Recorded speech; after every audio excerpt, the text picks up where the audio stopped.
Salut les gauchistes, j'espère que vous allez bien. Aujourd'hui, ce qu'on va faire, c'est qu'on va s'attaquer aux ETF thématiques. Donc un ETF thématique, hein, comme vous le savez, ETF, c'est des paniers d'actions, donc c'est des gestionnaires qui s'occupent de gérer des actions pour vous.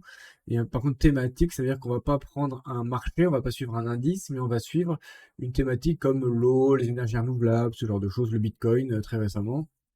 Et ce que je vous propose de faire, c'est qu'on ira regarder ce qu'ont fait des youtubeurs, c'est-à-dire on va regarder deux youtubeurs, ils ont proposé des ETF thématiques, et on va aller regarder sur InvestIQ les performances de ces ETF thématiques. Donc j'ai pris Mathieu Louvet, qui est un excellent youtubeur pro ETF, hein, mais vraiment il fait du contenu très qualitatif, donc allez voir. Et un deuxième très bon youtubeur qui va être Sylvain Investissement Facile, pareil, qui a fait une vidéo sur les ETF thématiques. Donc on va regarder ce qu'ils proposent et je vais vous donner mon avis sur chacun des ETF qu'ils ont proposés et on va voir la performance que ça a finalement eu. Et donc ce que je te propose qu'on commence par Mathieu Louvet qui te propose un premier ETF. Donc allez c'est parti, on regarde. Donc le premier ETF que Mathieu Louvet te propose, il est ici. Et donc c'est INRG. INRG de BlackRock. C'est un iShares et qui s'appelle Global Clean Energy. J'en ai déjà parlé dans une de mes précédentes vidéos où je t'expliquais que justement c'est un ETF extrêmement polluant. Mais bon, c'est pas ce qu'on va regarder là maintenant. Ce qu'on va regarder, c'est la performance de cet ETF, les frais, etc. Alors on regarde dans InvestIQ, c'est parti. Dans InvestIQ, c'est très simple, hein. Tu arrives ici, donc tu lances InvestIQ, tu cliques sur Tendance ETF, qui est une nouvelle fonctionnalité que je viens de créer.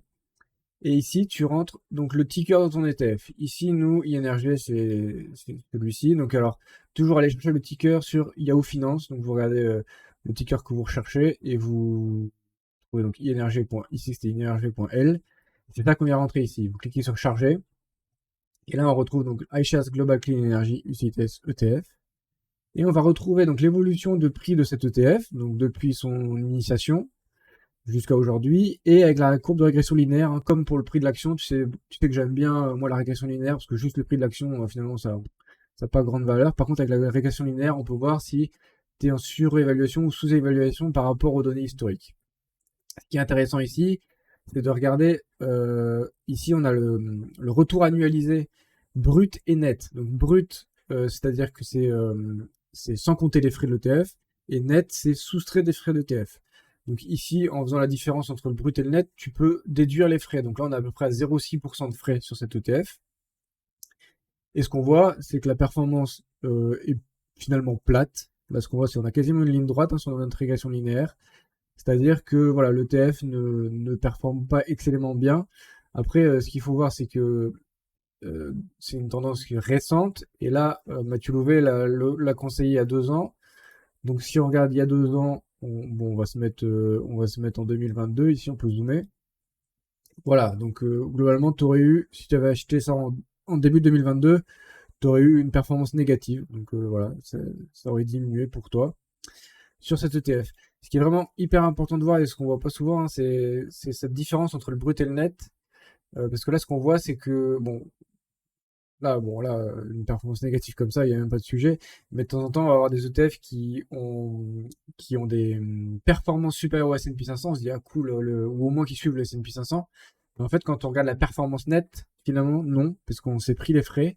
Et donc, on a la performance de S&P 500 moins les frais. Et donc, on sous-performe systématiquement l'indice qu'on suit. Second ETF de Mathieu Louvet, on a ELCR, donc qui va être sur les véhicules électriques. Donc là, c'est pareil. Qu'est-ce qu'on va faire? On va regarder ELCR, on va le chercher ici. Donc ce qu'on voit, c'est que ELCR, voilà, ici, donc il suffit de rajouter .L ou .PA, ça ne change strictement rien. Donc ici, tu tapes ELCR.PA, tu fais charger, tu patientes jusqu'à que ça se mette à jour. Voilà, donc on retrouve Future Mobility, etc. Et donc là, ce qu'on voit, cet ETF, bah là, donc déjà, attention, hein, on a que des performances depuis 2020, donc ETF très récent. Là, dans ce cas-là, ce que tu peux faire, c'est que tu retournes ici, tu cherches s'il y en a d'autres. Donc le point L, il y en a qui sont peut-être un peu plus vieux. Donc le point L, on peut aller le charger, voir.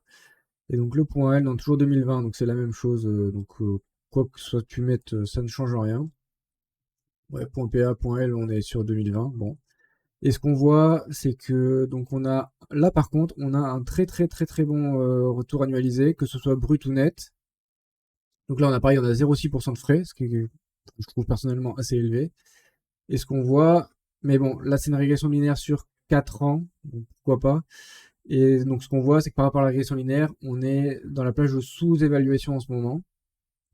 Voilà, donc ça c'est, mais qui a quand même, malgré tout, si tu avais investi en 2020, alors on va quand même re-regarder par rapport à 2022, et ce qu'on voit, c'est que là, si tu avais fait ça en 2022, pouf, tu t'es éclaté au sol, donc là, tu as très largement sous-performé, surtout en 2023 où tout a augmenté, bah là, pas celui-ci. Donc pareil, cette ETF-là, ça aurait été une assez mauvaise idée de te lancer dedans. On va en regarder une dernière avec Mathieu Bouvet. Donc la dernière, ce sera Amundi Smart City. Après, on passera à la suite. Donc si on regarde celui-ci, Smart City, donc pareil, hein, tu vas ici, tu fais Smart Cities. On cherche, bon, on a le Lixor, je pense que ce sera la même chose. Ouais, Lixor ici, ce sera pareil. Euh, ici, celui-ci, donc iqct.pa. Donc ici, tu viens, hop, iqct.pa, tu charges, tu attends que ça s'affiche ici. Donc Smart Cities, tac. Là, on est sur un ETF vraiment pas mal, hein. On va toucher ce qui va être le S&P 500 en performance brute. En net, on sous-performe le S&P 500, mais on n'est pas loin. Typiquement, c'est pareil, on a 0,6 de frais, hein, si j'avoue que c'est systématique. Si on prend janvier 22, on regarde jusqu'à maintenant. Bon, globalement, là, ta perf, elle est... Le prix, il est là-haut, hein. Donc là, t'es soit plat, soit t'as perdu de l'argent. Donc là encore, mauvaise idée. Alors effectivement, depuis 2020, ça aurait fonctionné. Mais là, depuis la date de la vidéo de Mathieu, on est sur une décroissance globale. Euh, Globalement, c'est décroissant. On était surévalué là et on est devenu sous-évalué. Donc en fait, au moment de la vidéo, tu aurais été au pic de surévaluation. Donc tu aurais vraiment investi au pire moment sur cet ETF. Allez, bah maintenant passons au suivant, hein. On va attaquer avec donc les vidéos de Sylvain. Ce qu'il propose, c'est donc en premier lieu, donc voilà, ETF S&P 500 Energy Sector. Donc ça, on va le regarder. Donc S&P 500 Energy Sector. Hop, on est sur celui-ci, voilà. Donc c'est, on va prendre lui là, IUS.SW. Parfait, c'est exactement ça. Donc IUES.SW. On charge. C'est vraiment très simple d'utilisation, hein. Alors, on est sur un ETF extrêmement récent. Donc là, ça m'embête parce que là, on n'a vraiment pas de données de. Et si on va faire autre chose. Donc là, ce que vous faites, vous avez le ticker. Donc là, on a IUS. On va aller pouvoir en retrouver d'autres. Vous voyez, il y a tracker. On va prendre le point L. Peut-être qu'il y en a qui sont ont plus de données. Parce que là, avec ça, on peut pas faire grand-chose. Voilà, parfait. Donc là, on a quelque chose qui commence en 2016, termine en 2024. Donc cet ETF sur l'énergie sector. Bah, il a 10 pour le moment du Covid, ok. Donc il a un CAGR, waouh, mauvais, très mauvais. Toujours avec notre 0,6 de performance. Donc c'est tous les ETF qui vont être comme ça. Thématique en tout cas. Et donc si on l'avait acheté, donc quand est-ce qu'a eu lieu sa vidéo? Il y a 11 mois. Donc on va dire il y a un an. Donc c'est plus récent. Il y a un an, on va dire que ça avait été annoncé par ici. Bon, après voilà, on peut pas dire grand-chose sur une performance d'un an, hein, mais là on est plat. On est plat. Et si on regarde sur toute son histoire, on souffre, hein, voilà, aucun intérêt. Alors déjà, ça va être extrêmement polluant l'énergie sector, et en plus aucun intérêt d'un point de vue de la performance. Là, on ne gagne absolument rien à investir dans cet ETF là. Surtout si tu avais investi il y a un an, je te plains parce que l'année 2023 a été une super année pour les investisseurs, et là tu aurais fait aucune performance, donc et tu te serais en plus mangé des frais. Donc là, absolument strictement aucun intérêt. Autre ETF, bah, donc là, ce qu'il propose, ça va être. C'est juste ici. Aïcha Zamessi, Turquie. Ok, donc on va investir en Turquie. C'est parti. MSCI Turquie. Aïcha Zamessi Turquie. Voilà, donc tout simplement. Très bien. On va prendre un investissement en Turquie. Alors je te laisse aller voir sa vidéo, hein, elle est hyper intéressante. Il y a plein de très bonnes raisons pour investir dedans. Maintenant, moi, ce que je regarde, c'est concrètement qu'est-ce qui s'est passé. Donc concrètement, historiquement, c'est un ETF avec de très mauvaises performances. Par contre, là, il a joué un très bon coup parce que si tu regardes voilà, fin 2021, début 2022. Là, on est sur un ETF qui a eu une excellente performance. Voilà, on est passé de, je sais pas, on va dire par là, de 19 à 30, 35, donc on n'a pas fait x2, mais pas loin. Il y a plus de 60%, quelque chose comme ça. Donc là, si tu l'avais effectivement acheté par ici, là, quand il a fait sa vidéo, il y a 11 mois, donc voilà, par là, tu aurais eu une super perf. Effectivement, tu aurais eu une très bonne perf. Moins les frais qui sont pareils. Bon, on est sur des frais à 0,6. Allez, bon, bah, allez, on regarde le suivant. Donc, ce qu'il propose, c'est énergie infrastructure. US énergie infrastructure, donc des États-Unis, hein, on se trompe pas. Donc, on voit, il y a beaucoup d'énergie hein, dans ce qu'il propose. MLPD.mi, c'est parti. MLPD.mi. Et là, est-ce qu'on est content? Oula, donc on n'est pas content, non, effectivement. Donc on est sur un ETF qui, depuis 2015, s'éclate au sol. Et si on regarde depuis 2022, donc quand même c'est pas mal ce qu'il proposait, puisqu'on voit depuis 2022, voilà.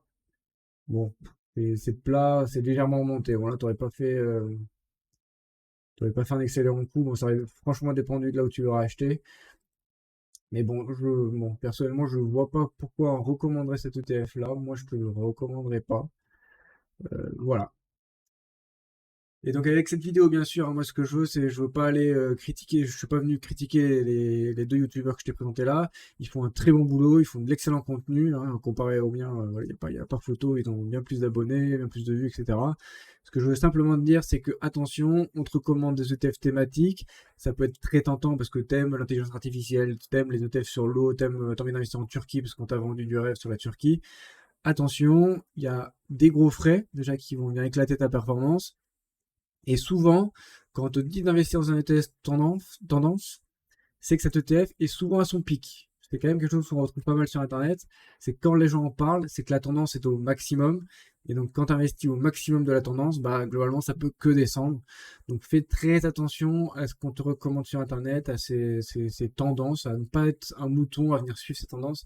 Fais gaffe, renseigne-toi, regarde les actions qu'il y a dans ces ETF.